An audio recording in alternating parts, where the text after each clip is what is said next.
ओम नमः शिवाय। बहुत स्वागत है आप सभी का एस्ट्रोलॉजर नरेश वत्स के यूट्यूब चैनल @एस्ट्रोवत्सएनवी पर। आप इस समय सुन रहे हैं प्रणीता शर्मा को। मित्रों, आज हम बहुत ही रुचिपूर्ण प्रसंग की चर्चा करेंगे, भारत देश के प्रमुख 4 धामों की। पहला बद्रीनाथ जो उत्तराखंड में है, दूसरा द्वारका गुजरात में, तीसरा जगन्नाथपुरी उड़ीसा में तथा चौथा रामेश्वरम तमिलनाडु में स्थित है।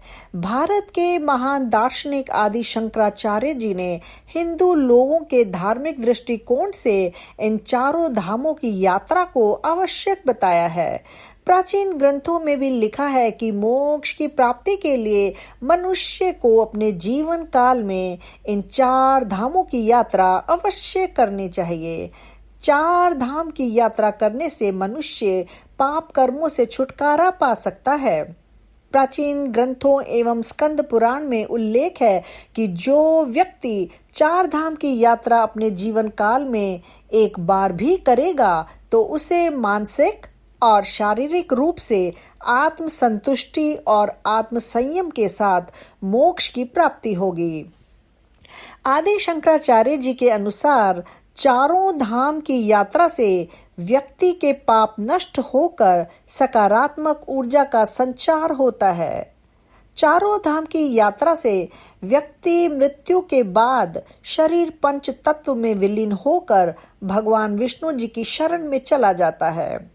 कहा जाता है कि 4 धाम की यात्रा सफल तभी मानी जाती है जब भगवान शिव और भगवान विष्णु के दर्शन साथ में किए जाते हैं।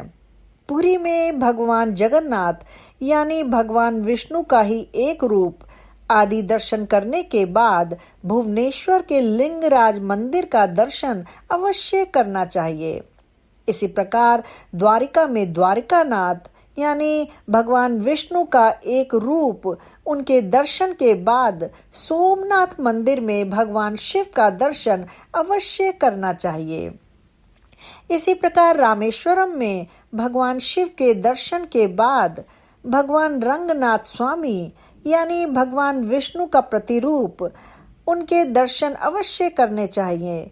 और अंत में बद्रीनाथ में स्थापित भगवान विष्णु के दर्शन के बाद केदारनाथ में स्थापित भगवान शिव के दर्शन अवश्य करने चाहिए। स्कंद पुराण उल्लेख के अनुसार भगवान शिव भगवान विष्णु के मेल में दर्शन करने से ही मोक्ष का मार्ग प्रशस्त होता है, क्योंकि दोनों एक दूसरे के पूरक हैं, यानी दोनों के दर्शन आवश्यक हैं।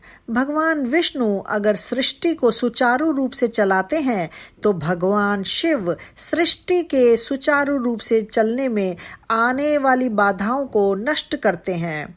कहा जाता है कि 4 धाम की यात्रा करने से मनुष्य योनि सफल हो जाती है और उसे बैकुंठ में स्थान मिलता है।